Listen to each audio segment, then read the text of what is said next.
Masallı Olimpiya İdman kompleksində keçirilən imtahan səhər saat 9-dan başlayıb. Kompleksin idman zalında 500 nəfərin imtahan verməsi üçün hər cür şərait yaradılıb. İmtahanda test tapşırıqlarının hər bir bölməsi üzrə minimum 10%-ə düzgün cavab verən müəllimlərin bilik və bacarıqları diaqnostik qiymətləndirilmiş hesab olunacaq. Suallar nə pis demək olmaz, nə yaxşı, amma mənə elə gəlib bizə uyğun elementar suallar idi. Elə bir çətinlik yox idi. Hamısını vurdum, amma elə bilirəm yəqin ki, içində bəlkə də səhv də ola bilərdi.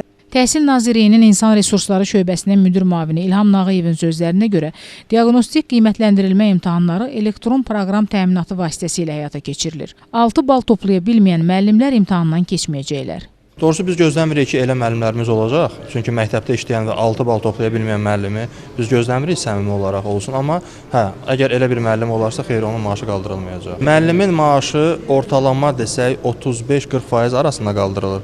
Amma dəqiq faiz asılı olur müəllimin stajından, onun dərs yükündən, həmçinin təhsilindən. Müəyyən edilmiş bal sistemini toplayan müəllimlərin əmək haqları yanvar ayından etibarən əldə etdikləri nəticəyə əsasən artacaq. 3 gün davam edəcək imtahanları Təhsil Nazirliyinin əməkdaşları və xüsusi hazırlanmış müşahidəçilər izləyir. Eyni zamanda birbaşa Təhsil Nazirliyindən də imtahanların gedişatının izlənilməsi üçün zalda veb kameralar quraşdırılıb. Pərvanə Əliyeva, Elşən Feyzullayev, Zahid Aydınoğlu, Masallı.